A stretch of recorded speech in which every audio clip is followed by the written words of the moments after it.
listen, as we do here, yes, we're average to good, but we bring in good to great guests, and I'm happy to introduce 27-year-old center back from Media, Pennsylvania, the youngest of 6. All of his siblings played college soccer, so I want to hang out with this family. It's Auston Trusty. What's up, Auston? Great to see you.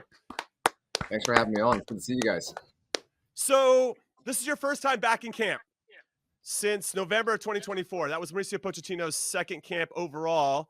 How are you feeling getting back, getting the call again? It's good. It's great to be here. Great to see the coaches again. Great to see all the staff and all the players. We've known each other for a very, very long time. So it's just rekindling old friendships and just seeing the guys again, the laughs, and it's all great. What's Austin? Yeah, congrats getting back in. It's always fun, especially this time in the cycle, right? What's the first couple of days been like? I mean, you've played in youth national teams with these guys. You've been in youth World Cups with some of these guys. Just give us paint a picture for us. It's just honestly, it's what U.S. soccer does well. It's kind of all the same, So it's an easy transition throughout the the levels. And I've been with the national team, the senior national team, since I was maybe 19. Starting with Greg. So yeah, it's kind of all the same, but it's Mauricio and the guys and the staff, they're having us very, very focused and tuned in. So it's been really good. So Austin, it's always great to see you. Every time I see you, feels like you aged 5 years, like just maturity wise, not looks wise. So take me through this season for you, because you're at Celtic. Brendan Rodgers leaves his position. Martin O'Neill comes in. But it seems like it's been very hard for you to find the pitch. How difficult has this year been for you? So coming off of last season, we did really good as a team, obviously, in Champions League as well.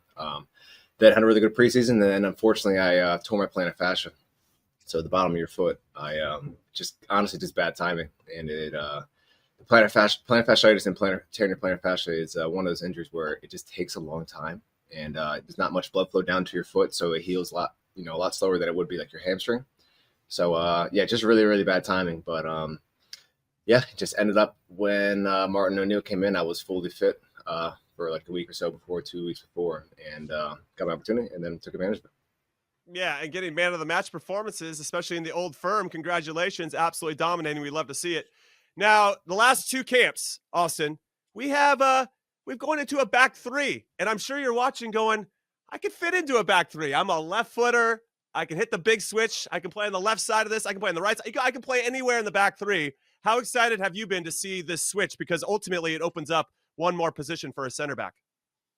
Yeah, it's been good. I think when I think about the back 3, that the back 3 allowed me to excel in the MLS and then get signed by Arsenal and then be one of the best defenders in the championship at Birmingham City, then get a move to the Premier League, and then also playing in a back 3, back 2, got moved to Champions League. So I feel very comfortable playing in the back 3. I know I can excel in it, and also playing in the back 2. I've done really well playing that as well. So whatever formation we have, I back myself and I back my ability. But whatever the formation try to play, whatever the game allows us to play, I'm ready for it. Austin, I watch you since the Youth World Cups and watched you grow, just like the rest of us have. What's been the biggest improvement since you got to Europe? I mean, you had kind of a strange sort of path for a year, right? You were in Philly, you go to Colorado, you get transferred to Arsenal, but don't go there. You were in Colorado, and then you get this move to Celtic. Like that's not the normal straight path, right? And no so path is the same, brother. Yeah, which is great, which is the story that everyone needs to understand, right? But what's been the biggest improvement since you finally had a chance now to settle in at a club? I think it's funny you say that, because I've heard that before about settling in. But I think one of my greatest attributes and greatest abilities is to be able to go into a new environment and thrive very quickly and adapt and camaraderie with the teammates, all the stuff. That's been one of my greatest strong suits.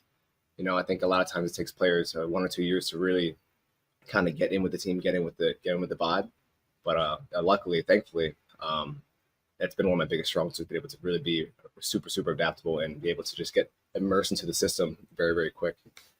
But yeah, it's been great everywhere I've gone. The whole entire story, it's just great. I wouldn't change it for anything. Well, it's funny you say that because I got to see the young Auston Trusty getting his first professional minutes, his first, baptism by fire in training. And now you're back to where it all began. I remember there was this big conversation around you potentially going to North Carolina, University of North Carolina, Chapel Hill, or taking the route of playing professionally and backing yourself like you've talked about. Yep. What does it mean to you to come back, not only to Philadelphia to play for the U.S. Men's National Team, represent your country, but alongside guys that you did it with, Mark McKenzie, Brandon Aronson, Matt Freese. These are guys that you were in the dungeon with. The trenches, no, not the trenches. They're good. It's all good. Yeah, it's speaking of North Carolina, it's so interesting when I tell my friends overseas what the process was, because during that time when I was thinking about signing pro or going the full ride North Carolina, when I chose to go pro, I remember everyone around me just telling me how dumb I am and how stupid I am and how, like, why would I give up? Granted, UNC is a great school, and Carolina Blue, and the only reason I wanted to go there is because I heard Michael Jordan would go there every 4 years and meet the students. So that was the main thing. I just wanted to go meet Michael Jordan. I love that. So I remember everyone just telling me how stupid I am. Then when I signed my first team contract with the Union, the story just began, and all the things in a sense I've accomplished and done. Those were kind of in the a galaxy far, far away. That wasn't even reality. Even signing pro was just like, what in the world did I just signed pro for the Philadelphia Union, So going through that process, seeing the stages, and going through the years of my career, it's crazy to come back here, and it's crazy to come back here and be stuck in a hotel and not really seeing my family, because it's like I know everywhere around here. I'm only live like 20 minutes away from here. How many ticket requests you get? Oh man, I have like 40 plus. Woo! Yeah. Could have had more. So I think what's unique about. Go ahead. Can I say one thing? Charlie sent me a text before I came here. He said, I need one thing from you. And I just I'm a man of my word. Wow. Hey, man. that's my guy. Wow. So I'm a man of my word, brother. Yes. Me and Big Tones need to start texting Auston Trusty for Yeah, jerseys. I gotta text Austin, I guess. Let's exchange numbers thanks, after the show. Yeah. So, Austin, I think what's really cool about where you are right now is that you have this real contrast and competition in terms of Scottish Premiership. Celtic are obviously one of the dominant teams, have a rich history there, winning a lot of trophies. Then you get into the Champions League, and then all of a sudden, you're not necessarily the heavy favorite in a lot of these games. How do you the juxtaposition between those two? How do you balance that going into it? And I guess in some ways I'm asking just for the audience, what's the difference between playing in the Scottish Premiership and playing in the Champions League? I think the reason Celtic's so good is the culture they built, where it's winning is the only way. Winning is the only, which should be for anything for sports, but there's no such thing as like losing. You can't accept losing. So you kind of have to be in this, I call it like a frequency, where your frequency is so high all the time. And sometimes, maybe for your family, it's not the best, because I come home, or you come home with that same frequency, and it's a little bit hard to kind of shut off because you got games like 3 times a week. So I think once you get used to staying at that certain frequency, you're able to, maintain that. But you train like you play, and we train like it is up there. So we kind of have to maintain the level. So it's, obviously playing Champions League is not the same as playing domestic Scottish League, but we have to maintain the same thing, because you play a Scottish game and then you got to play a Champions League game the 2 days later, and you have to be at the level, because you don't want to get embarrassed. You want to perform and represent the club in the right way, and represent yourself in the right way. So yeah, the Scottish League is interesting, but it's even more interesting, how do you transition to the Champions League game? But the reason you do that is to staying at certain frequencies. Yeah, I love that. Yeah, so there's a little bit of a race going on this year. Like for 40 years, it's been 2 teams. Now there's been a little wrinkle this year, right, with Hearts. What's that been like, right? It's got to add a little bit more pressure. You talked about, going home every day, thinking about it.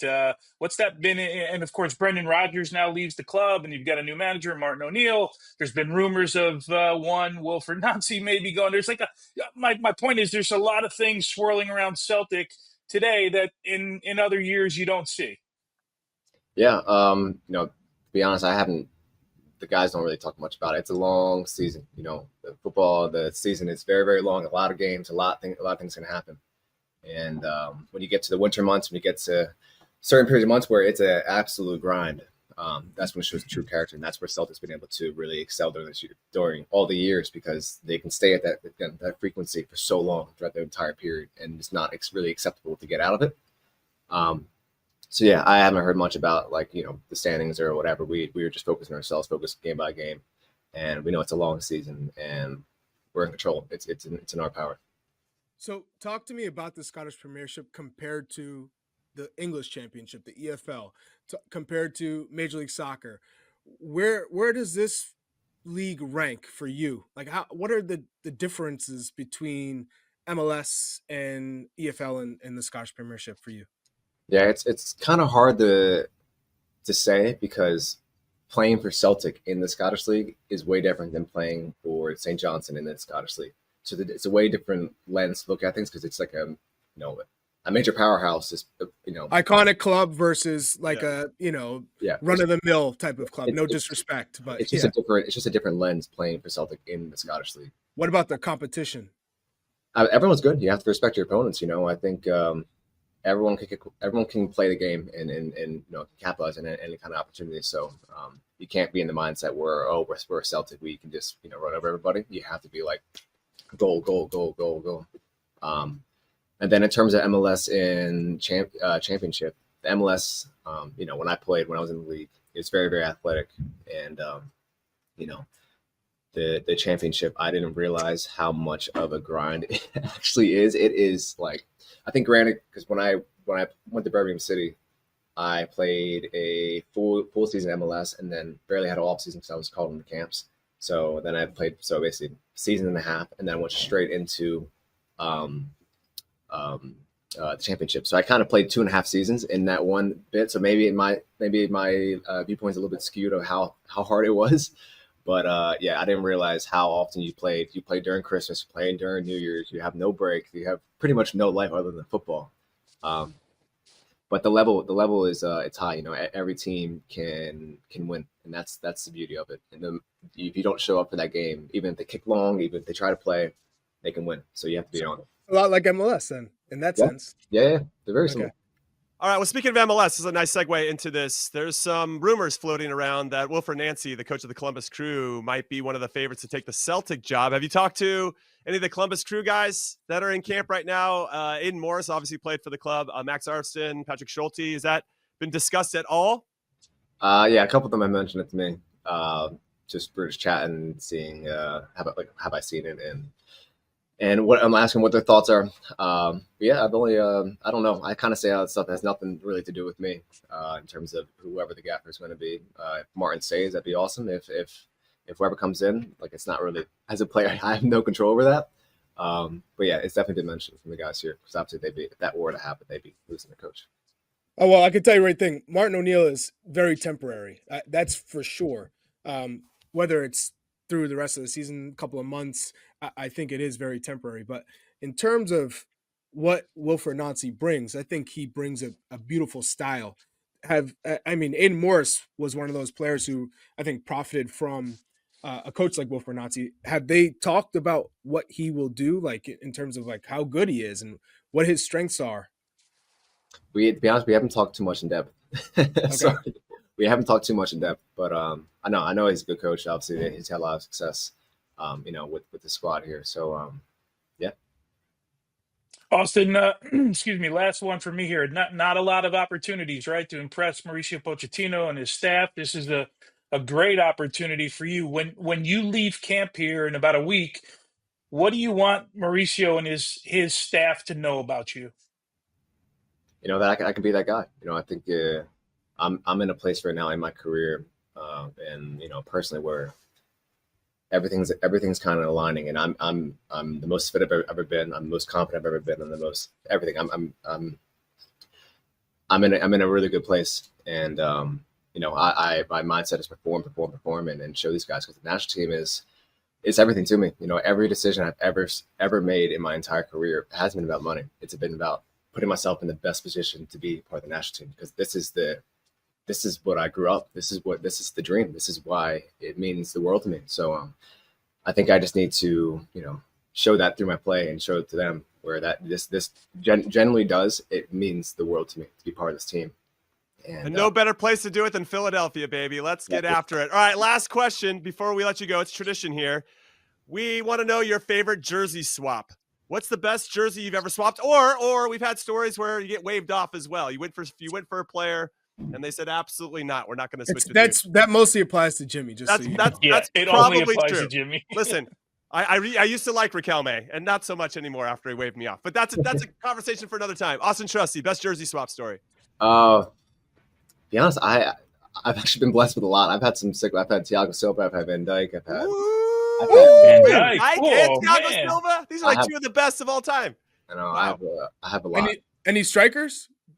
Who would I have? I have Salahs. I have Saka. The winger. Just Salah and Saka.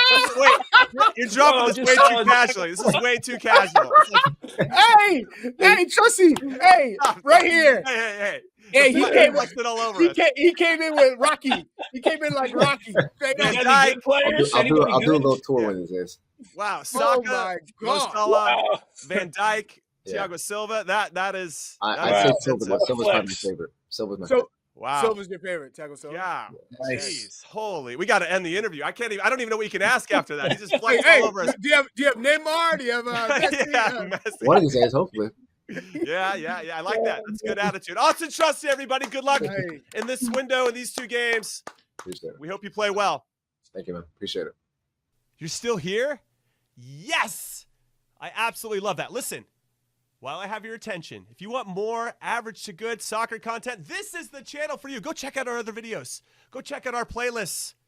And if you're really liking what you're seeing, I don't know how you couldn't, hit like, hit subscribe, of course, and then turn on your notifications so that you do not miss anything that we drop or when we go live. We'd really appreciate that. We'll see you next time.